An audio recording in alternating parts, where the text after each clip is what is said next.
जय हिंद प्यारे बच्चों, मैं जितेंद्र कुमार पांडे आपका स्वागत करता हूं आपके अपने ही YouTube platform target with Jitendra पर। प्यारे बच्चों, कक्षा 10 उत्तर प्रदेश बोर्ड परीक्षा 2026 के लिए आज हम लोग हिंदी का मॉडल पेपर देखने चल रहे हैं और यह है हमारा 20वां सेट। इससे पहले 19 सेट चल चुका है। अगर आप लोगों ने अब तक उन सेट को नहीं देखा है तो चैनल पर विजिट करके उन्हें ज़रूर देखिए। साथ ही साथ अगर आप लोग अभी तक चैनल को लाइक नहीं किए हैं, सब्सक्राइब नहीं किए हैं तो उसे भी कर लीजिए और यहाँ से इस चैनल के माध्यम से अपने आप 70 नंबर को पक्के कर लीजिए। चलिए हम लोग शुरुआत करते हैं पहले प्रश्न से बिना किसी देरी के। और यकीन मानिए आप ज़बरदस्त मेहनत करेंगे और ज़बरदस्त रिजल्ट लेकर के आएंगे। चलिए देखते हैं पहले प्रश्न से। पहला क्वेश्चन कह रहा है 84 वैष्णवन की वार्ता के लेखक हैं। 84 वैष्णवन की वार्ता के कौन लेखक हैं बच्चों? विट्ठल नाथ जी हैं या फिर गोकुल नाथ जी हैं या नाभादास जी हैं या चतुर्भुज दास जी हैं। तो 84 वैष्णवन की वार्ता और 200 वैष्णवन की वार्ता। जहाँ वैष्णवन की वार्ता की बात आएगी, चाहे 84 वैष्णवन हो चाहे 200 वैष्णवन हो, उसके लेखक हैं विट्ठल नाथ जी। अगर हम बात करें गोकुल नाथ की तो इनकी रचना में देखिए, हम बोलते चल रहे हैं चूँकि लिखने वाली उतनी सुविधा आपको नहीं दे पाएंगे, लेकिन फिर भी चलिए 24 वचनामृत है इनकी एक रचना है, 24 वचनामृत। और कौन सी रचना है? और है इनकी रचना वन यात्रा और है बैठक चरित्र। तो 24 वचनामृत, वन यात्रा, बैठक चरित्र है गोकुलनाथ जी की। नाभादास की बात करें तो नाभादास की दो रचनाएं बहुत फेमस हैं, बहुत प्रसिद्ध हैं, जो पूछी जाती हैं। एक तो भक्तमाल और दूसरा है अष्टयाम। भक्तमाल और अष्टयाम। चतुर्भुज दास जी की रचनाओं में अगर हम लोग बात करें तो इनकी रचना में है द्वादश यश, भक्ति प्रताप और मंगल सार यश। मतलब द्वादश यश, भक्ति प्रताप और मंगल सार यश। इस प्रकार से पहले प्रश्न का व्याख्या हुआ। देखिए, एक प्रश्न में आप लोगों को चारों विकल्प का जब व्याख्या दिया जाएगा तो आपका समझ लीजिए 4 प्रश्न एक साथ तैयार हो रहे हैं। और आप लोगों को हम बता दें कि आप लोग कमेंट सेक्शन में उत्तर भी देते रहें। साथ ही साथ आप लोग इस क्लास को अगर कोई कॉपी हो, कोई नोट्स हो, उसमें अगर लिखते रहें तो आपका एक्सप्लेनेशन में बहुत कुछ चीज़ें आपको मिलेंगी। दूसरा प्रश्न आप लोगों से पूछ रहा है कि आनंद कादम्बिनी के संपादक थे। आनंद कादम्बिनी किसने संपादित किया था? बालकृष्ण भट्ट ने या प्रताप नारायण मिश्र ने या फिर राधाचरण गोस्वामी जी या बद्री नारायण चौधरी प्रेमघन। तो कौन थे बच्चों? तो बालकृष्ण भट्ट जी की जो पत्रिका है उसका नाम है हिंदी प्रदीप। क्या नाम है? हिंदी प्रदीप। और अगर हम लोग बात करें कि प्रताप नारायण मिश्र जी की कौन सी पत्रिका है तो इनकी पत्रिका का नाम है ब्राह्मण। ब्राह्मण। राधाचरण गोस्वामी जी की कोई भी पत्रिका नहीं है और बद्री नारायण चौधरी प्रेमघन जी की पत्रिका है आनंद कादम्बिनी। तो इस प्रश्न का विकल्प तो आपका सही होगा चौथा, लेकिन हिंदी प्रदीप के संपादक बालकृष्ण भट्ट, प्रताप नारायण मिश्र जी हैं ब्राह्मण के संपादक। चलिए चलते हैं अगले प्रश्न पर। अगला प्रश्न आपका कह रहा है बाबू गुलाब राय की आत्मकथा है। कौन सी इनकी आत्मकथा है? कुछ आप बीती कुछ जग बीती, या फिर मेरा जीवन प्रवाह, या मेरी असफलताएं, या अपनी खबर। तो अगर हम बात करें कि कुछ आप बीती कुछ जग बीती, ये किसकी रचना है? तो ये है भारतेंदु जी की रचना। किसकी है बच्चों? तो ये भारतेंदु जी की रचना है। बात करें अगर हम लोग मेरा जीवन प्रवाह, तो ये है वियोगी हरि जी की रचना। किसकी रचना है? वियोगी हरि जी की रचना है। और इसके बाद में अगर हम लोग कहें मेरी असफलताएं, तो ये है बाबू गुलाब राय जी की रचना। और साथ ही साथ अपनी खबर, ये है बेचन शर्मा, पांडे बेचन शर्मा उग्र। इनको उग्र भी कहा जाता है। ये पांडे बेचन शर्मा जी की रचनाएं हैं। मेरी असफलताएं बाबू गुलाब राय की हैं। अब चलते हैं अगले प्रश्न पर। अगला प्रश्न कह रहा है राजा शिव प्रसाद सितारे हिंद की रचना है। भाग्यवती है, या फिर नासिकेतोपाख्यान है, या राजा भोज का सपना है, या फिर प्रेम सागर है। तो बच्चों अगर हम लोग बात करें भाग्यवती, तो भाग्यवती है श्रद्धाराम फुल्लौरी की। किसकी रचना है? तो श्रद्धाराम फुल्लौरी की रचना है। श्रद्धाराम फुल्लौरी की रचना है। नासिकेतोपाख्यान, नासिकेतोपाख्यान किसकी रचना है? आप लोग कमेंट में बताइए। राजा भोज का सपना, राजा भोज का सपना जो है ये इनका है, शिव प्रसाद सितारे हिंद जी की रचना है। और प्रेम सागर लल्लू लाल जी की रचना है। नाम था लल्लू लाल, लेकिन प्रेम के मामले में लल्लू लाल नहीं थे ये, तो भैया इन्होंने पूरा रचना लिख डाला प्रेम सागर। नासिकेतोपाख्यान जो है बच्चों, ये सदल मिश्र जी की रचना है। किसकी रचना है? और जिन बच्चों ने सदल मिश्र बताया है उन्होंने सही आंसर बिल्कुल दिया है। अगला प्रश्न हम लोग देखते हैं, प्रश्न संख्या 5। प्रश्न संख्या 5 कह रहा है मातृभूमि के लेखक हैं। मातृभूमि के लेखक कौन हैं? जैनेन्द्र कुमार, या फिर दीनदयाल उपाध्याय, या फिर प्रोफेसर जी सुंदर रेड्डी, या वासुदेव शरण अग्रवाल। तो अगर हम लोग बात करें बच्चों जैनेन्द्र कुमार जी की रचना, तो जैनेन्द्र कुमार जी की रचनाओं में एक इनकी बहुत प्रमुख रचना है प्रस्तुत प्रश्न। प्रस्तुत प्रश्न पूछा जाता है इनकी रचनाओं में। और इसके साथ साथ इनकी रचनाओं में है पूर्वोदय, ये भी पूछा जाता है। परख, ये भी पूछा जाता है। तो पूर्वोदय, परख, प्रस्तुत प्रश्न, ये सभी किसकी रचनाएं हैं? जैनेन्द्र कुमार जी की रचना है। दीनदयाल उपाध्याय की बात करें तो इनका एक रचना है सम्राट चंद्रगुप्त, और एक इनकी प्रमुख रचना है एकात्म मानववाद।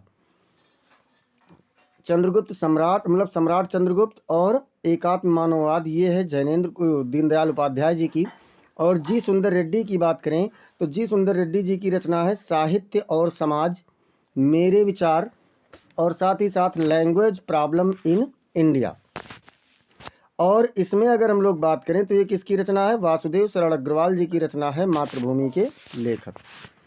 अगला प्रश्न कह रहा है खड़ी बोली गद्य की प्रथम रचना है, अथवा खड़ी बोली की प्रथम गद्य रचना मानी जाती है। कौन से? खड़ी बोली की बात हो रही है, हिंदी गद्य की नहीं बात हो रही, खड़ी बोली गद्य की बात हो रही है। इसमें कृष्णावतार स्वरूप निर्णय की बात हो रही है, या फिर गोरा बादल की कथा है, या फिर वर्ण रत्नाकर की बात है, या भाषा योग वशिष्ठ की है। तो बच्चों अगर हम बात करें तो इसमें गोरा बादल की कथा जो है ये क्या है? खड़ी बोली गद्य की रचना है। और गोरा बादल की कथा किसने लिखा था? तो जटमल ने लिखा था। किसने लिखा था बच्चों? जटमल ने लिखा था। अगला प्रश्न चलते हैं, प्रश्न संख्या 7। प्रश्न संख्या 7 कह रहा है 100 अजान एक सुजान के लेखक हैं। कौन है? भारतेंदु हरिश्चंद्र जी हैं, या प्रताप नारायण मिश्र हैं, या अयोध्या सिंह उपाध्याय हरिऔध हैं, या फिर बालकृष्ण भट्ट हैं। तो अगर बात करें बच्चों तो भारतेंदु हरिश्चंद्र जी की रचना है भारत दुर्दशा है, अंधेर नगरी है, नील देवी है, विशस्य विस्मोत्सदम है, वैदिकी हिंसा हिंसा ना भवति। ये सभी रचनाएं कौन कौन सी? भारत दुर्दशा, अंधेर नगरी, नील देवी, वैदिकी हिंसा हिंसा ना भवति, विशस्य विस्मोत्सदम, ये भारतेंदु हरिश्चंद्र जी की रचना है। प्रताप नारायण मिश्र जी की अगर बात करें तो इनकी रचना है कलि कौतुक, हठी हमीर, और निबंध नवनीत, ये इनकी प्रमुख रचनाएं हैं। अयोध्या सिंह उपाध्याय हरिऔध की बात करें तो चोखे चौपदे, चुभते चौपदे, ठेठ हिंदी का ठाठ, वैदेही वनवास, ये सभी इनकी रचनाएं हैं। और बालकृष्ण भट्ट जी की रचना कौन सी है? 100 अजान एक सुजान। आपका घा वाला विकल्प सही आंसर हो जाएगा। अगला प्रश्न है कि ब्राह्मण पत्रिका प्रकाशित हुई थी, कौन से उसमें प्रकाशित हुई?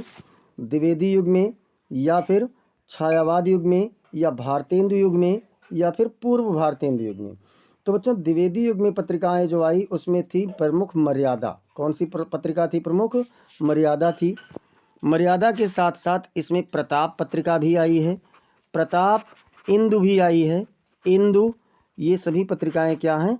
इंदु पत्रिका, मर्यादा पत्रिका, और प्रताप पत्रिका, प्रभा पत्रिका, ये सभी द्विवेदी युग की हैं।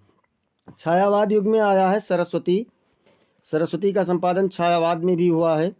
हंस आया है, हंस पत्रिका, और साथ ही साथ और कौन सा है? तो मतवाला है, चांद है।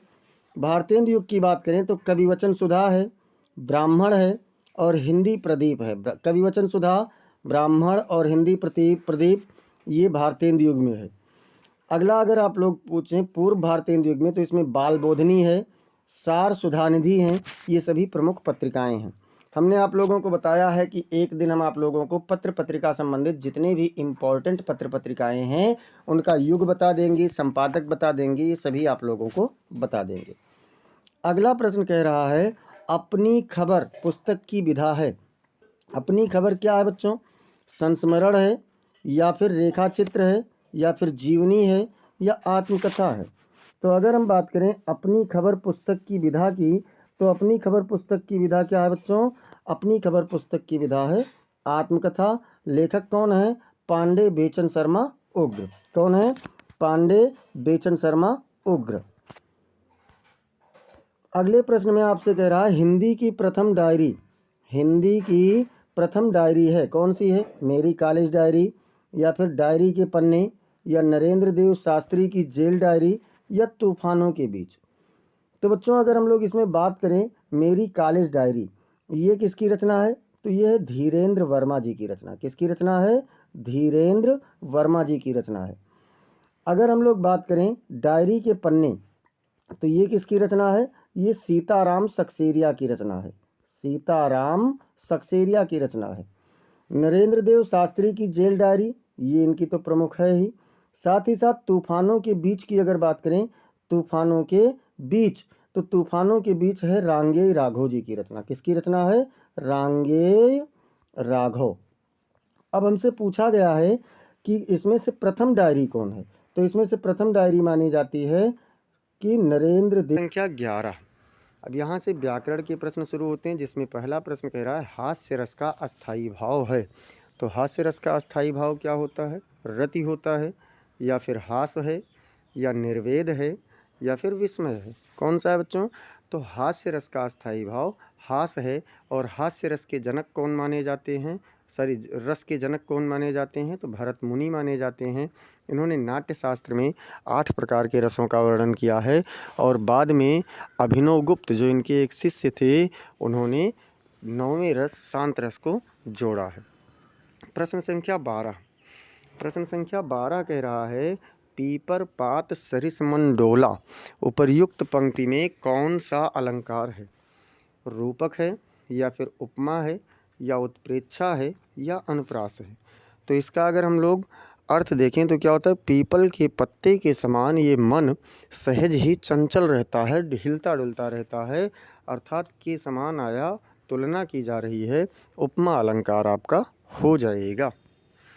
प्रश्न संख्या 13। प्रश्न संख्या 13 क्या कह रहा है? प्रश्न संख्या 13 कह रहा है कि सोरठा छंद में चरण होते हैं।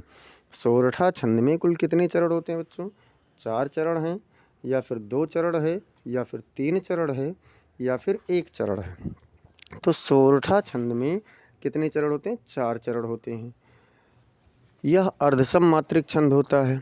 इसके पहले और तीसरे चरण में, पहले और तीसरे चरण में 11 मात्राएं होती हैं, 11-11। और दूसरे और चौथे चरण में कितनी कितनी मात्राएं होती हैं? तो 13-13।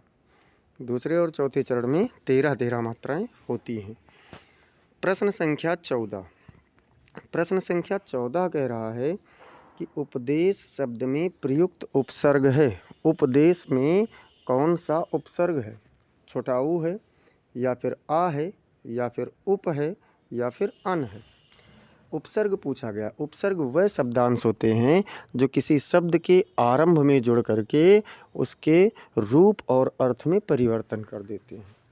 और इसमें आपका आरंभ में क्या जुड़ा हुआ है? उपदेश शब्द में उप जुड़ा हुआ है, तो इसलिए आपका तीसरा विकल्प सही उत्तर हो जाएगा। प्रश्न संख्या 15। प्रश्न संख्या 15 कह रहा है कि प्रत्यय के भेद हैं, मतलब प्रत्यय कितने प्रकार के होते हैं? 4, या फिर 5, या फिर 3, या फिर 2। तो एक तो होता है बच्चों कृत प्रत्यय, कृत प्रत्यय होता है, और दूसरा होता है तद्धित प्रत्यय। दूसरा क्या होता है? तद्धित प्रत्यय। प्रत्यय कुल मिलाकर के कितने होते हैं? तो मुख्यतः 2 प्रकार के होते हैं। प्रश्न संख्या 16। प्रश्न संख्या 16 कह रहा है कि हानि लाभ में समास है। हानि लाभ शब्द में कौन सा समास है? द्वंद्व समास है, या कर्मधारय समास है, या द्विगु समास है, या बहुब्रीहि समास है। तो अगर हम इसका समास विग्रह करें तो क्या बनेगा? हानि और लाभ। हानि और लाभ शब्द में द्वंद्व समास है। आपका आ वाला विकल्प बिल्कुल सही उत्तर हो जाएगा। प्रश्न संख्या 17। प्रश्न संख्या 17 क्या कह रहा है? मछली का पर्यायवाची है। मछली का पर्यायवाची आपको बताना है। द्विज है, या फिर मीन है, या फिर रसना है, या फिर मूढ़ है। तो बच्चों मछली का पर्यायवाची कौन सा शब्द होगा? मीन। मछली देखिए, द्विज मतलब ब्राह्मण या अंडज होता है, अंडा होता है। रसना मतलब जीव होता है और मूढ़ मतलब मूर्ख होता है। प्रश्न संख्या 18 में कह रहा है कि यद्यपि में कौन सी संधि है? यद्यपि शब्द में कौन सी संधि है? तो यद्यपि में अयादि होगा, या फिर दीर्घ संधि होगा, या फिर यड़ संधि होगा, या फिर वृद्धि संधि होगा। तो यद्यपि का अगर संधि विच्छेद करें तो हो जाएगा यदि धन अपि। क्या होगा? यदि धन अपि। और इसमें अगर हम लोग देखें तो ई और आ मिलकर के या बन रहा है, जो कि यड़ संधि का लक्षण है। तो आपका ये तीसरा विकल्प सही उत्तर हो जाएगा। प्रश्न संख्या 19 कह रहा है मधु शब्द का द्वितीय विभक्ति बहुवचन रूप है। मधुने होगा, या फिर मधुना होगा, या फिर मधुनी होगा, या फिर मधुनी होगा। तो मधु शब्द का द्वितीय विभक्ति बहुवचन क्या होगा? मधुनी, मधुना। क्या होगा बच्चों? मधुना होगा। बा वाला विकल्प आपका सही उत्तर हो जाएगा। प्रश्न संख्या 20 कह रहा है पठेताम धातु का वचन एवं पुरुष। तो पठेताम धातु का वचन एवं पुरुष क्या होगा? प्रथम पुरुष बहुवचन, या फिर मध्य प्रथम पुरुष द्विवचन, या प्रथम पुरुष एक वचन, या फिर मध्यम पुरुष द्विवचन। तो इसमें बच्चों क्या होगा? पठेताम है, और पठेताम जो है ये आपका प्रथम पुरुष एक वचन हो जाएगा। सा वाला विकल्प आपका सही उत्तर हो जाएगा। बताइए, ठीक है। अब यहाँ से शुरू होता है खंडबा। खंडबा क्या है? वर्णनात्मक प्रश्न है। निम्नलिखित में से किसी एक गद्यांश पर आधारित सभी प्रश्नों के उत्तर दीजिए। तो चलिए, पहला गद्यांश क्या कह रहा है कि कुसंग का ज्वर सबसे भयानक होता है। यह केवल नीति और सद्वृत्ति का ही नाश नहीं करता, बल्कि बुद्धि का भी क्षय करता है। किसी युवा पुरुष की संगति यदि बुरी होगी तो वह उसके पैरों में बंधी चक्की के समान होगी, जो उसे दिन दिन अवनति के गड्ढे में गिराती जाएगी, और यदि अच्छी होगी तो सहारा देने वाली बाहु के समान होगी, जो उसे निरंतर उन्नति की ओर ले जाएगी। अब देखिए प्रश्न क्या है। तो पहला प्रश्न इसमें से पूछा कि उपर्युक्त गद्यांश का संदर्भ लिखिए। अब देखिए क्या है। तो ये पाठ आप लोगों को पता है मित्रता नामक शीर्षक से, तो भैया लिख दीजिए प्रस्तुत गद्यांश हमारी पाठ्य पुस्तक हिंदी के गद्य खंड के मित्रता नामक शीर्षक से लिया गया है। इसके लेखक आचार्य रामचंद्र शुक्ल जी हैं। लेखक कौन है बच्चों? तो आचार्य रामचंद्र शुक्ल जी इसके लेखक हैं। अब इसके बाद में देखते हैं दूसरा प्रश्न। तो दूसरा प्रश्न कह रहा है कि गद्यांश के रेखांकित अंश की व्याख्या कीजिए। चलो हम एक बार आपको रेखांकित अंश दिखा देते हैं। रेखांकित अंश इसमें ज़्यादा है। किसी युवा पुरुष की संगति यदि बुरी होगी तो वह उसके पैरों में बंधी चक्की के समान होगी, जो उसे दिन दिन अवनति के गड्ढे में गिराती जाएगी, और यदि अच्छी होगी तो सहारा देने वाली बाहु के समान होगी, जो उसे निरंतर उन्नति की ओर ले जाएगी। अब चलो इसका हम लोग देख लेते हैं व्याख्या। तो कह रहे हैं कि यदि कोई व्यक्ति बुरी संगति में पड़ता है तो वह उसके जीवन को नकारात्मक दिशा में ले जाएगी और उसे गलत कामों में फंसा देगी। बुरी संगति के कारण व्यक्ति अपने लक्ष्यों से भटक जाता है और उसके जीवन में समस्याएं बढ़ने लगती हैं। यदि कोई व्यक्ति अच्छी संगति में रहता है तो वह उसके जीवन को सकारात्मक दिशा में ले जाएगी और उसे अपने लक्ष्यों को प्राप्त करने में मदद करेगी। अच्छी संगति के कारण व्यक्ति के जीवन में सकारात्मक परिवर्तन आते हैं और वह अपने जीवन को सफल बना पाता है। अब चलते हैं तीसरा। इसमें जो है तीसरा क्या कह रहा है कि सुदृढ़ बाहु का क्या अर्थ है। तो सुदृढ़ बाहु का अर्थ है कि मजबूत सहारा, अर्थात कह सकते हैं बहु नहीं बाहु होना चाहिए। मजबूत सहारा यानी कि कोई ऐसा सहारा हो जो क्या करे, जो आप लोगों को पार करा दे, अर्थात सच्चा मित्र होना चाहिए। अब इसके बाद में मान लो आप उसे नहीं कर पा रहे हैं तो अथवा में इसको कर लेना, और इसमें क्या कह रहे हैं कि हिंदी में प्रगतिशील साहित्य का निर्माण हो रहा है। उसके निर्माता यह समझ रहे हैं कि उनके साहित्य में भविष्य का गौरव निहित है, पर कुछ ही समय के बाद उनका यह साहित्य भी अतीत का स्मारक बन जाएगा और आज जो तरुण हैं वही वृद्ध होकर अतीत के गौरव का स्वप्न देखेंगे। उनके स्थान में तरुणों का फिर दूसरा दल आ जाएगा जो भविष्य का स्वप्न देखेगा। दोनों के ही स्वप्न सुखद होते हैं क्योंकि दूर के ढोल सुहावन होते हैं। दूर के ढोल सुहावन होते हैं, इस शब्द को अगर आप ध्यान दें तो पकड़ ले जाएंगे कि कौन से पाठ से है। ये पाठ है क्या लिखूं, पद्मलाल पुन्नालाल बख्शी जी द्वारा है। अब पहले इसमें कह रहे हैं कि आप लोग उपर्युक्त गद्यांश का संदर्भ लिख दीजिए। देखिए, आपका चाहे गद्य हो चाहे पद्य हो, सभी पाठों का नाम और उनके लेखकों का नाम आपको अवश्य आना चाहिए, तभी आपका ये 2 नंबर पक्का हो पाएगा। तो क्या है बच्चों, प्रस्तुत गद्यांश हमारी पाठ्य पुस्तक हिंदी के गद्य खंड के क्या लिखूं नामक शीर्षक से लिया गया है। इसके लेखक पद्मलाल पुन्नालाल बख्शी जी हैं। कौन है इसके लेखक? तो पद्मलाल पुन्नालाल बख्शी जी इसके लेखक हैं। फिर दूसरे में क्या कह रहा है कि गद्यांश के रेखांकित अंश की व्याख्या कीजिए। तो चलो देख लेते हैं।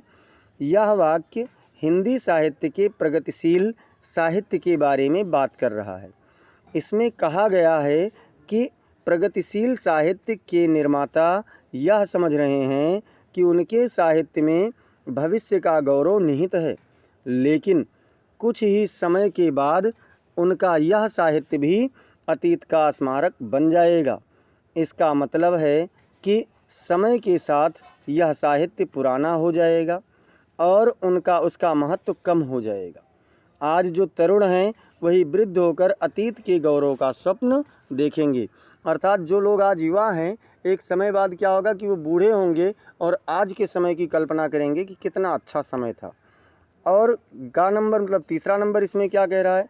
तो तीसरा नंबर इसमें कह रहा है कि प्रस्तुत गद्यांश में प्रगतिशीलता से क्या तात्पर्य है। तो भैया, प्रस्तुत गद्यांश में प्रगतिशीलता से तात्पर्य है समाज में परिवर्तन और उन्नति की बात करने वाला साहित्य जो समाज की समस्याओं को उजागर करता है और उनके समाधान के लिए आवाज़ उठाता है। यह साहित्य समाज को बदलने में मदद करता है और भविष्य को बेहतर बना। प्रश्न संख्या 22 क्या कह रहा है? निम्नलिखित में से किसी एक पद्यांश पर आधारित सभी प्रश्नों के उत्तर दीजिए। और पद्यांश क्या है? ऊधो जाहु तुम्हि हम जाने। गोपियाँ कह रहे हैं, जब उद्धव जी समझाने गए हैं तो गोपियाँ उनसे कह रहे हैं कि हे उद्धव, जाओ, हम तुम्हें जान गए हैं, हम तुम्हें बहुत अच्छे से पहचान भी गए हैं। श्याम तुम्हें यहाँ को नहीं पठयो तुम हो बीच भुलाने। मतलब श्री कृष्ण जी ने तुम्हें यहाँ नहीं भेजा है। हे उद्धव, तुम जाओ, हम तुम्हें जान गए हैं कि श्री कृष्ण जी ने तुम्हें यहाँ नहीं भेजा है, तुम बीच में ही मार्ग भटक गए हो, भूल गए हो। ब्रज नारिन सो जोग कहत हो, बात कहत न लजाने। ब्रज की नारियों से तुम योग की बात करते हो और तुम्हें इस बात को कहते हुए लज्जा भी नहीं आती है। बड़े लोग न विवेक तुम्हारे, ऐसे भय अयाने। आप सभी लोग बड़े हैं, आप में फिर भी बुद्धि नहीं है, विवेक नहीं है, सूझबूझ नहीं है, और ऐसे ही आप बड़े हो गए हैं, ज्ञानी हो गए हैं। फिर गोपियाँ कह रहे हैं, हमसो कही लई हम सही के। ये उद्धव, हमसे आपने कहा और हमने इसे सह लिया। जिय गुण ले हूँ सयाने। इसे अपने जी में, अपने हृदय में इस बात को बिठा लीजिए। कहाँ अबला कहाँ दशा दिगंबर, मस्ट करो पहचाने। मतलब कहाँ हम अबला नारी और कहाँ तुम हमें निराकार ब्रह्म अर्थात दिगंबर, यानी जिसकी दिशाएं ही वस्त्र हो, जिसका कोई रूप ही नहीं है, जिसका कोई आकार ही नहीं, ऐसे ईश्वर की आराधना करने को कह रहे हो। इस बात को तो पहचानो। साच कहो तुमको अपनी सो, बूझती बात निदाने। सत्य सत्य बताना तुम्हें अपनी ही सौगंध है, तुम इतने भी नादान नहीं हो कि तुम इस बात को ना समझो। सूर श्याम जब तुम्हें पठायो, तब नहीं कहूँ मुस्काने। सूरदास जी कहते हैं कि गोपियाँ पूछती हैं कि जब श्याम ने तुम्हें यहाँ भेजा तो क्या वो थोड़ा सा भी नहीं मुस्कुराए? अर्थात जरूर मुस्कुराए होंगे, क्योंकि वह सारी बातों को जानते हैं। अब इसके बाद में हम लोग देखेंगे प्रश्न। तो क्या कह रहा, उपर्युक्त पद्यांश का संदर्भ लिखिए। और संदर्भ में क्या हो जाएगा, प्रस्तुत पद्यांश हमारी पाठ्य पुस्तक हिंदी के पद्य खंड के पद नामक शीर्षक से लिया गया है और इसके रचयिता सूरदास जी हैं। अब देखते हैं बच्चों, अगला प्रश्न कह रहा है रेखांकित अंश की व्याख्या कीजिए। तो पद्यांश के रेखांकित अंश की व्याख्या कीजिए और कह रहा है कि गोपियाँ कह रही हैं कि कृष्ण जी ने जब तुम्हें यहाँ नहीं भेजा है, तुम खुद ही रास्ता भूलकर यहाँ आ गए हो। उनका कहना है कि वो दो अपनी मर्जी से ब्रज में आए हैं और कृष्ण का संदेश देने की कोशिश कर रहे हैं। मतलब गोपियाँ ये मानती हैं कि उधो रास्ता भटक गए हैं और अपने मन से ही यहाँ पर चले आए हैं और क्या कर रहे हैं, हम लोगों को झूठे झूठे कृष्ण का संदेश देने का प्रयास कर रहे हैं। फिर देखिए तीसरे प्रश्न में कह रहे हैं कि ब्रज नारिन सो जोग कहत हो, बात कहत न लजाने से क्या तात्पर्य है, स्पष्ट कीजिए। तो गोपियाँ उद्धव से कह रही हैं कि वे ब्रज की स्त्रियों से योग की बातें कर रही हैं, लेकिन उन्हें अपनी बात कहने में लज्जा नहीं आती। गोपियों का कहना है कि उद्धव जैसे बड़े लोगों को ऐसी बातें नहीं कहनी चाहिए, क्योंकि वे जानते हैं कि गोपियाँ कृष्ण के प्रेम में डूबी हुई हैं और योग की बातें उनके लिए उपयुक्त नहीं हैं। अथवा देखिए क्या है प्रश्न, मतलब दोनों में से कोई एक करना है। चाह नहीं मैं सुरबाला के गहनों में गूथा जाऊं, चाह नहीं प्रेमी माला में बिंद प्यारी को ललचाऊं, चाह नहीं सम्राटों के सौ पर हे हरि डाला जाऊं, चाह नहीं देवों के सिर पर चढ़ूं, भाग्य पर इठलाऊं। मतलब एक फूल है जो अपनी इच्छा प्रकट करते हुए कह रहा है कि मेरी ये इच्छा नहीं है कि मैं सुरबाला अर्थात सुंदरियों के गहनों में गूथा जाऊं और वहाँ पर अपनी शोभा का वर्णन करूं, अर्थात अपने भाग्य पर इतराऊं। मेरी ये भी चाह नहीं है कि मैं प्रेमी के माला में बंद करके और प्यारी को अर्थात जो दो प्रेमी हैं उनकी फूलों की माला में मैं बन जाऊं और अब उनके उस प्रियतमा को ललचाऊं, उसके ऊपर लालच प्रकट करूं। हे प्रभु, मेरी ये भी इच्छा नहीं है कि मैं राजा महाराजाओं के सौ पर डाला जाऊं। मेरी ये भी इच्छा नहीं है कि मैं देवताओं के शीश पर चढ़ूं और अपने भाग्य पर इतराऊं। एक फूल कह रहा है, तो फिर इच्छा क्या है, अपनी इच्छा वो यहाँ बताता है। मुझे तोड़ लेना बनमाली, उस पथ पर देना तुम फेंक, मातृभूमि पर शीश चढ़ाने जिस पथ जावे वीर अनेक। फूल कह रहा है कि हे वनमाली, मुझे तुम तोड़ लेना और उस मार्ग पर केवल फेंक देना जहाँ से भारत माता के वीर अपने शीश को चढ़ाने के लिए, अपना बलिदान देने के लिए बहुत से वीर आते जाते रहते हैं, तो मुझे वहीं फेंक देना। मेरी यही एक अभिलाषा है, मेरी यही एक इच्छा है। तो किसकी अभिलाषा है, पुष्प की। और भैया प्रश्न क्या है कि उपर्युक्त पद्यांश का संदर्भ लिखिए। तो कह रहे प्रस्तुत पद्यांश हमारी पाठ्य पुस्तक हिंदी के पद्य खंड के पुष्प की अभिलाषा, नाम ही यही है इसका, नामक शीर्षक से लिया गया है और इसके रचयिता कौन है, तो माखनलाल चतुर्वेदी जी हैं। रेखांकित अंश की व्याख्या करने को कह रहे हैं, तो क्या है, पुष्प कह रहा है कि हे वनमाली यानी हे भगवान, मुझे उस पथ पर फेंक दो जहाँ वीर लोग मातृभूमि के लिए अपने प्राणों का बलिदान कर देते हैं, अर्थात बलिदान करने के लिए जाते हैं। अब देखिए पुष्प वनमाली के समक्ष अपनी कौन सी इच्छा प्रकट करता है। तो पुष्प की इच्छा है कि वह मातृभूमि की रक्षा के लिए बलिदान होना चाहता है, न कि देव कन्याओं के आभूषणों में गूथा जाना, प्रेमी माला में बंधना, सम्राटों के सिर पर चढ़ाया जाना या देवों के सिर पर चढ़ना वो नहीं चाहता, बल्कि वह क्या करता है कि मातृभूमि की रक्षा के लिए बलिदान होना चाहता है, अपने आप को बलिदान। संस्कृत गद्यांश में से किसी एक का संदर्भ सहित हिंदी में अनुवाद कीजिए। क्या कहा गया कि किसी एक का, जो भी आपको अच्छा लगे आप उस एक का हिंदी में अनुवाद कर दीजिए। एषा नगरी भारतीय संस्कृते संस्कृत भाषायाश्च केंद्रस्थलम अस्ति।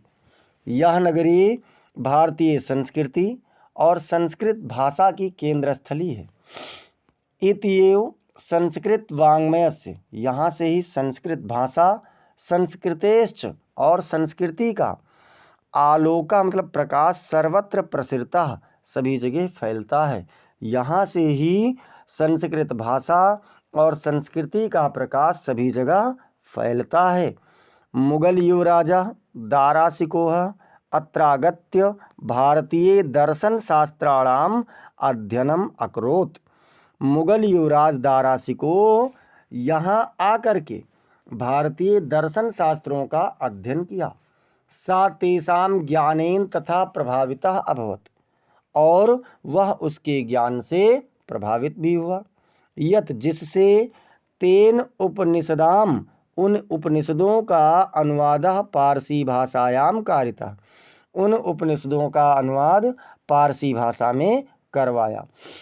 संदर्भ कैसे लिखेंगे? तो प्रस्तुत संस्कृत गद्यांश हमारी पाठ्य पुस्तक हिंदी के संस्कृत खंड के वाराणसी नामक पाठ से लिया गया है। चलिए, ये तो हो गया बच्चों। इसका आप लोग संदर्भ और इसका हिंदी में अनुवाद का जो है स्क्रीनशॉट चाहें तो आप ले सकते हैं। अब इसके बाद में हम लोग चलते हैं अथवा वाले में, चाहे उसको करो चाहे इसे करो। इसमें क्या कह रहा है? मानव जीवनस्य संस्करणम संस्कृति है। मानव जीवन का संस्कार करना ही संस्कृति है। अस्माकं पूर्वजा, हमारे पूर्वज, मानव जीवन संस्कर्तुम महानतम प्रयत्नम अकुर्वन्, हमारे पूर्वजों ने मानव जीवन को संस्कारित करने के लिए बहुत से प्रयत्न किए।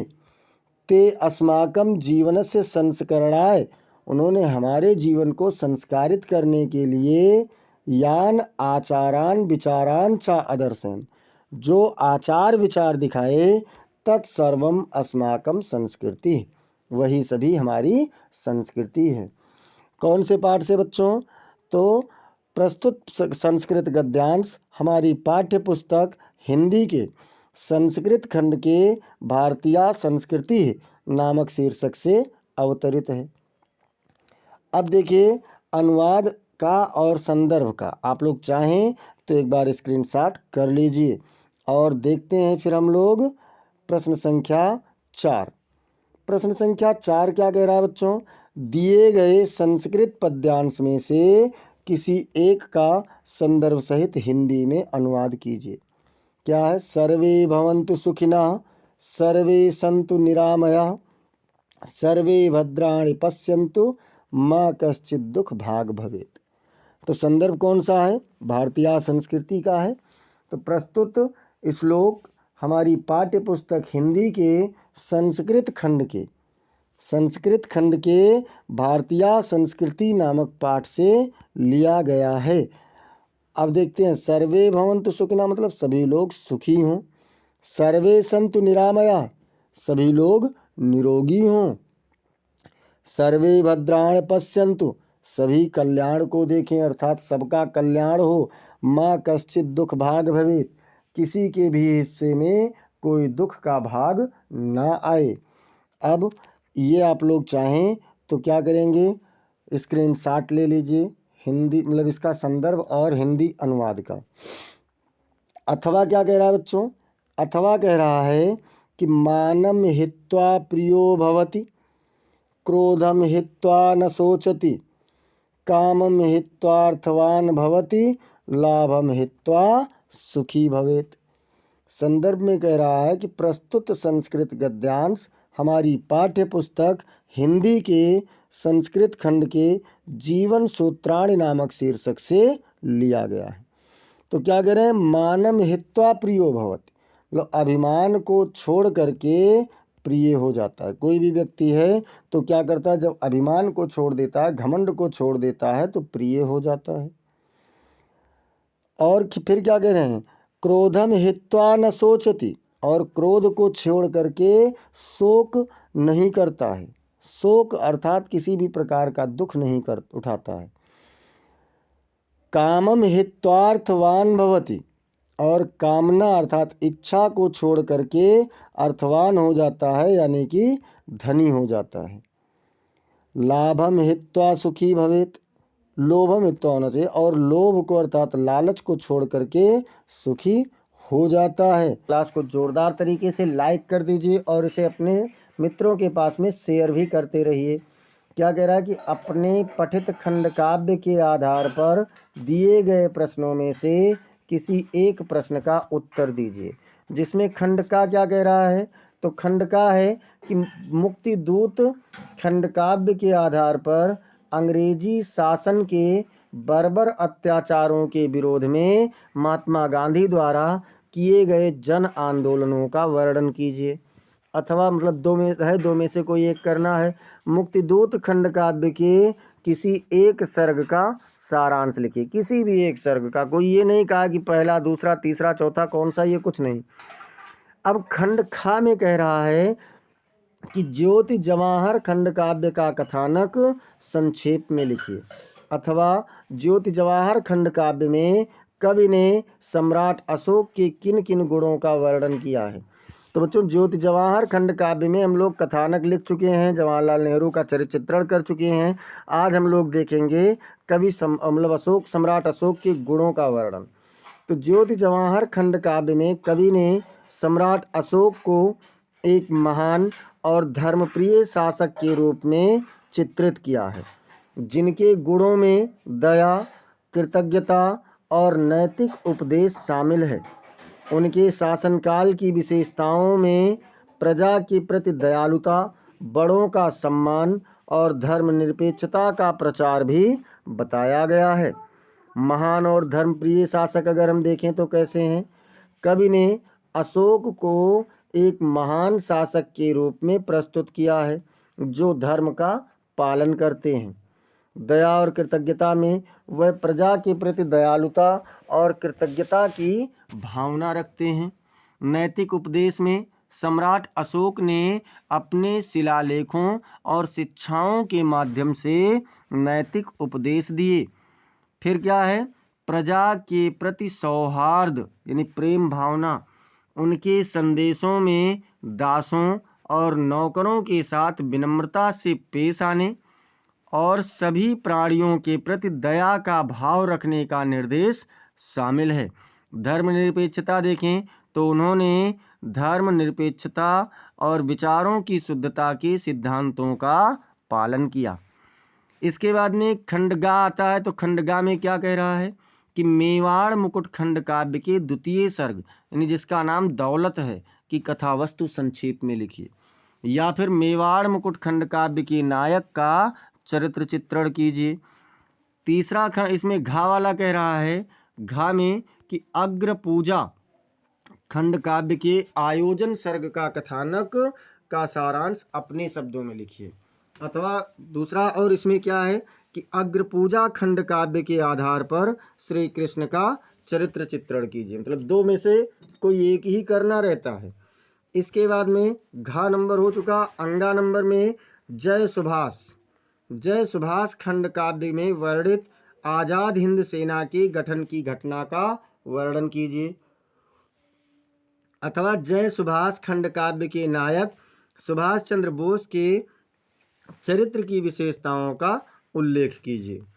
4 नंबर में कह रहा है कि मातृभूमि के लिए खंड काव्य के द्वितीय सर्ग संघर्ष का सारांश लिखिए। अथवा मातृभूमि के लिए खंड काव्य के आधार पर चंद्रशेखर आजाद का चरित्र चित्रण कीजिए। इसके बाद में 6 नंबर में कर्ण खंड काव्य के चतुर्थ सर्ग में वर्णित श्री कृष्ण के और कर्ण के संवाद की कथा वस्तु संक्षेप में लिखिए। या फिर कर्ण खंड काव्य के नायक कर्ण का चरित्र चित्रण कीजिए। जा नंबर क्या कह रहा है? तो जा नंबर कह रहा है कि कर्मवीर भरत खंड काव्य के किसी एक सर्ग का सारांश लिखिए। या फिर कर्मवीर भरत खंड काव्य के आधार पर भरत का चरित्र चित्रण कीजिए। झा नंबर में कह रहा है कि तुमुल खंड काव्य के आधार पर लक्ष्मण की चारित्रिक विशेषताओं का उल्लेख कीजिए। या फिर तुमुल खंड काव्य के किसी एक सर्ग की कथा वस्तु संक्षेप में लिखिए। इतने सारे खंड काव्य हैं, अलग अलग जिलों के लिए अलग अलग खंड काव्य निर्धारित है, तो सभी बच्चे अपने ही जिले वाले खंड काव्य को लिखेंगे। ऐसा नहीं है कि आप जो चाहें उसको लिख दें, जो अपनी इच्छा अनुसार लिखेंगे तो गलत हो जाएगा। एक बार सभी लोग क्लास को लाइक और शेयर कर दीजिए। और हम लोग अब देखते हैं यहाँ से प्रश्न संख्या 6। प्रश्न संख्या 6 का है, दिए गए लेखकों में से किसी एक लेखक का जीवन परिचय देते हुए उनकी एक प्रमुख रचना का उल्लेख कीजिए। जिसमें क्या है? पद्मलाल पुन्नालाल बख्शी हैं, रामधारी सिंह दिनकर हैं और डॉक्टर राजेंद्र प्रसाद हैं। तो चलिए देख लेते हैं पद्मलाल पुन्नालाल बख्शी जी को। और क्या कह रहे हैं कि पद्मलाल पुन्नालाल बख्शी का जन्म 27 मई 1894 को छत्तीसगढ़ के खैरागढ़ में हुआ था और उनकी मृत्यु 18 दिसंबर 1971 को हुई थी। वह हिंदी के प्रसिद्ध निबंधकार, कहानीकार और आलोचक थे, जिन्होंने सरस्वती पत्रिका के संपादन का कार्यभार भी संभाला। उन्होंने प्रबंध पारिजात, पंचपात्र, मकरंद, प्रदीप और कुछ कुछ जैसी कई रचनाएं की और उन्हें मास्टर जी के नाम से भी जाना जाता था। और देखते हैं तो और में क्या कह रहा है। खा नंबर में कह रहा है बच्चों कि निम्नलिखित कवियों में से किसी एक कवि का जीवन परिचय देते हुए उनकी एक प्रमुख रचना का उल्लेख कीजिए। कौन कौन से हैं? मैथिली शरण गुप्त जी हैं, रसखान जी हैं और महादेवी वर्मा जी हैं। इसमें से किसी एक का आपको करना है। तो चलिए हम लोग देखते हैं आज महादेवी वर्मा जी का। वेदना की साकार मूर्ति श्रीमती महादेवी वर्मा का जन्म सन 1907 ईस्वी में फर्रुखाबाद नगर में हुआ। इनके पिता का नाम गोविंद प्रसाद सहाय था और महादेवी वर्मा जी की आरंभिक शिक्षा इंदौर में हुई। सन 1916 में आपका विवाह रूपनारायण वर्मा के साथ हो गया। विवाह के पश्चात ही महादेवी ने मैट्रिक, एफए तथा एमए की परीक्षा उत्तीर्ण की थी। मतलब 10वीं की परीक्षा भी नहीं पास थी, उसके पहले इनकी शादी हो गई थी। वैसे भी देखिए 1907 में पैदा हुई, 1916 में शादी हो गया, मतलब मात्र 11 वर्ष की उम्र रही होगी। कुछ समय तक चांद नामक पत्र का संपादन किया और इसके पश्चात प्रयाग महिला विद्यापीठ के प्रधानाचार्य पद को सुशोभित किया। आपने साहित्य संसद नामक संस्था की स्थापना की और इसके माध्यम से हिंदी लेखकों की सहायता का प्रशंसनीय कार्य भी किया।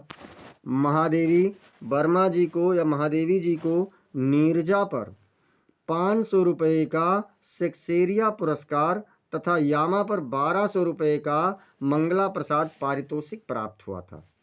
महादेवी जी उत्तर प्रदेश विधान परिषद की सदस्य भी रहीं। भारत सरकार द्वारा इन्हें पद्म भूषण से अलंकृत किया गया था। 1982 में ज्ञानपीठ पुरस्कार से भी सम्मानित किया गया और इसी वर्ष इन्हें उत्तर प्रदेश सरकार की ओर से भारत भारती पुरस्कार भी प्रदान किया गया। सन 1987 ईस्वी में इनका परलोकवास हो गया। साहित्यिक योगदान में अगर हम लोग देखें तो क्या है बच्चों?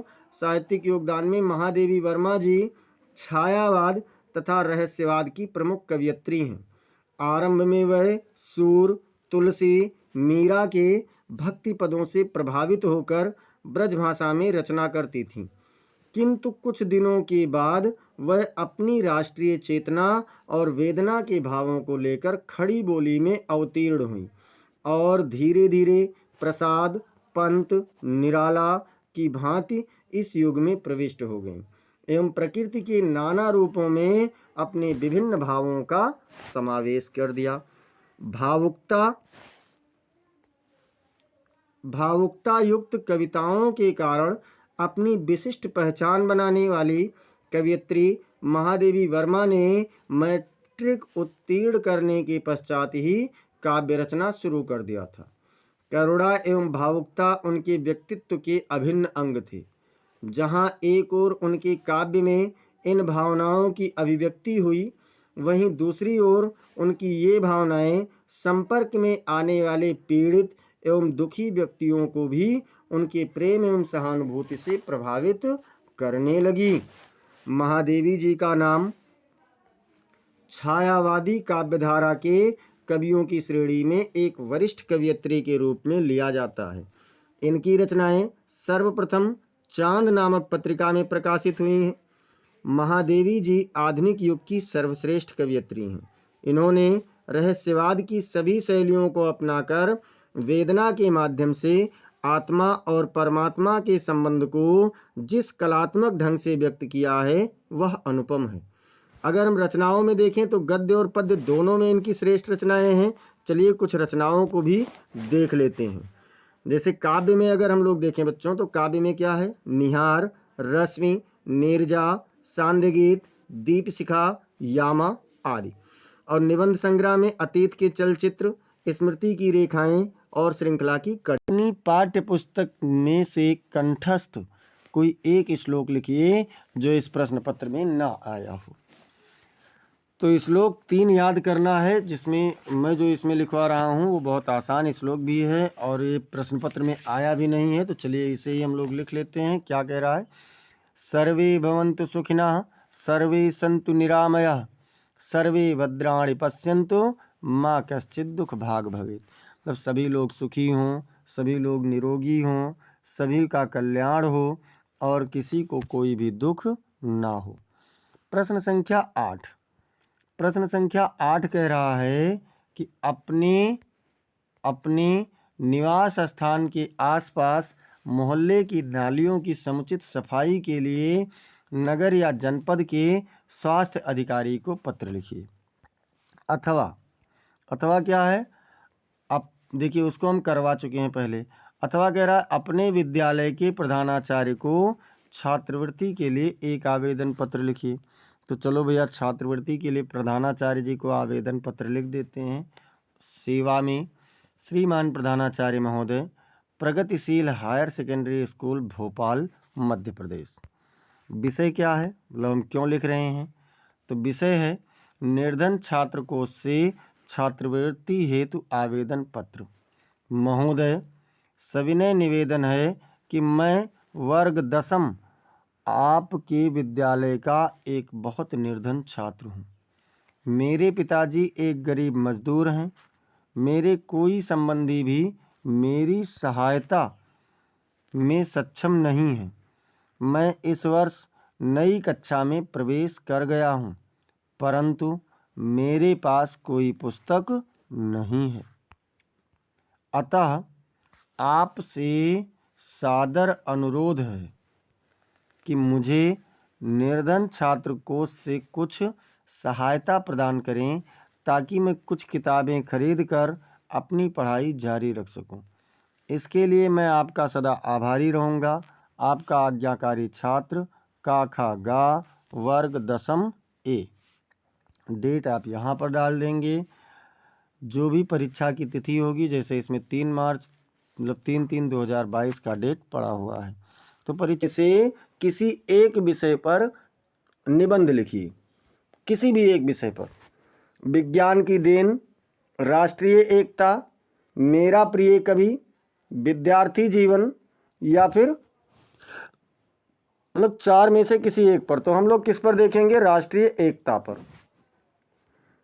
राष्ट्रीय एकता किसी भी देश की प्रगति और समृद्धि के लिए अत्यंत महत्वपूर्ण है। यह एक ऐसी भावना है जो देश के सभी नागरिकों को एक सूत्र में पिरोती है, चाहे वे किसी भी धर्म, जाति, भाषा या क्षेत्र से संबंधित हों। राष्ट्रीय एकता के बिना कोई भी देश प्रगति नहीं कर सकता है। राष्ट्रीय एकता का महत्व क्या है? तो राष्ट्रीय एकता का महत्व निम्नलिखित बिंदुओं से समझा जा सकता है। जैसे देश की अखंडता। राष्ट्रीय एकता देश की अखंडता को बनाए रखने में मदद करती है। जब सभी नागरिक एकजुट होते हैं तो देश की सीमाओं की रक्षा और सुरक्षा सुनिश्चित होती है। इसके बाद में सामाजिक समरसता। अगला हेडिंग क्या है? सामाजिक समरसता।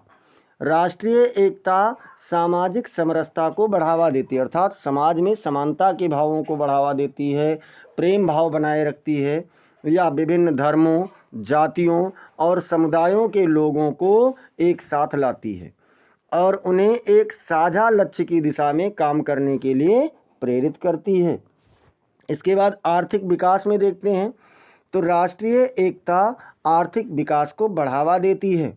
जब सभी नागरिक एकजुट होते हैं तो वे देश के विकास में योगदान कर सकते हैं और देश को आगे लेकर जा सकते हैं। राजनैतिक स्थिरता। राजनैतिक स्थिरता क्या कह रहा है बच्चों? राष्ट्रीय एकता राजनैतिक स्थिरता को बढ़ावा देती है। जब सभी नागरिक एकजुट होते हैं तो वे एक मजबूत और स्थिर सरकार का निर्माण कर सकते हैं जो देश के विकास के लिए काम कर सकती है। राष्ट्रीय एकता को बढ़ावा देने के तरीके। राष्ट्रीय एकता को बढ़ावा देने के लिए निम्नलिखित तरीकों पर पालन किया जा सकता है। देखिए, ये हेडिंग अलग होना चाहिए। राष्ट्रीय एकता को बढ़ावा देने के लिए राष्ट्रीय एक मतलब तरीके। तो इसमें कौन कौन से हैं तरीकों में? शिक्षा है। शिक्षा के माध्यम से राष्ट्रीय एकता को बढ़ावा दिया जा सकता है। छात्रों को देश के इतिहास, संस्कृति और मूल्यों के बारे में पढ़ाया जा सकता है। सांस्कृतिक कार्यक्रम में देखें तो सांस्कृतिक कार्यक्रमों के माध्यम से राष्ट्रीय एकता को बढ़ावा दिया जा सकता है। विभिन्न धर्मों और समुदायों के लोगों को एक साथ लाने के लिए सांस्कृतिक कार्यक्रम आयोजित किए जा सकते हैं। सामाजिक सेवा में देखते हैं क्या है। सामाजिक सेवा के माध्यम से राष्ट्रीय एकता को बढ़ावा दिया जा सकता है। विभिन्न समुदायों के लोगों को एक साथ लाने के लिए सामाजिक सेवा कार्यक्रम आयोजित किए जा सकते हैं। और मीडिया, जो कि बहुत प्रमुख है आज के समय में, मीडिया के माध्यम से राष्ट्रीय एकता को बढ़ावा दिया जा सकता है। मीडिया विभिन्न समुदायों के लोगों को एक साथ लाने और उन्हें राष्ट्रीय एकता के महत्व के बारे में जागरूक करने में मदद कर सकता है। इसके बाद में अब निष्कर्ष देखेंगे। निष्कर्ष क्या है बच्चों इसका? राष्ट्रीय एकता किसी भी देश की प्रगति और समृद्धि के लिए अत्यंत महत्वपूर्ण है। यह देश के सभी नागरिकों को एक सूत्र में पिरोती है और उन्हें एक साझा लक्ष्य की दिशा में काम करने के लिए प्रेरित करती है। राष्ट्रीय एकता को बढ़ावा देने के लिए शिक्षा, सांस्कृतिक कार्यक्रम, सामाजिक सेवा और मीडिया जैसे विभिन्न तरीकों का पालन किया जा सकता है। हमें राष्ट्रीय एकता को बढ़ावा देने के लिए काम करना चाहिए और देश को मजबूत और समृद्ध बनाने में योगदान करना चाहिए। अब देखते हैं प्रश्न संख्या 10 कह रहा है कि शहर की सफाई हेतु अपने शहर के मुख्य नगर अधिकारी को पत्र लिखिए। तो भैया पत्र लिखना है मतलब इधर से शुरू होगा, यहाँ अपना पता होगा, जैसे 26 आवास विकास कॉलोनी गोंडा उत्तर प्रदेश, और दिनांक पत्र में आपको यहीं पर डालना होगा। इसके बाद में आप किसे लिख रहे हैं तो इधर सेवा में, यहाँ लिखना छूट गया है, ऊपर लिखेंगे सेवा में। उसके बाद में मुख्य नगर अधिकारी नगर निगम गोंडा। विषय क्या है? शहर की सफाई हेतु अनुरोध है, निवेदन है। अब देखते हैं। महोदय, मैं आपके शहर का एक जिम्मेदार नागरिक हूं और शहर की सफाई को लेकर बहुत चिंतित हूं। शहर की सफाई न केवल हमारे स्वास्थ्य के लिए महत्वपूर्ण है बल्कि यह हमारे शहर की सुंदरता और स्वच्छता को भी दर्शाती है। वर्तमान में हमारे शहर की सड़कें और सार्वजनिक स्थल कूड़े और गंदगी से भरे हुए हैं। इससे न केवल हमारे शहर की सुंदरता खराब हो रही है, बल्कि यह हमारे स्वास्थ्य के लिए भी हानिकारक है। अतः मैं आपसे अनुरोध करता हूँ कि शहर की सफाई के लिए विशेष ध्यान दिया जाए। मैं आशा करता हूँ कि आप इस विषय पर ध्यान देंगे और शहर की सफाई के लिए आवश्यक कदम उठाएंगे। धन्यवाद। आपका विश्वासी काका गा। मतलब यहाँ नाम नहीं लिखना है। इसके बाद में अगला क्या कह रहा है बच्चों? अगला कह रहा है अथवा करके कि आकस्मिक अवकाश हेतु अपने प्रधानाचार्य को एक पत्र लिखिए। तो इसे आप लोग करेंगे।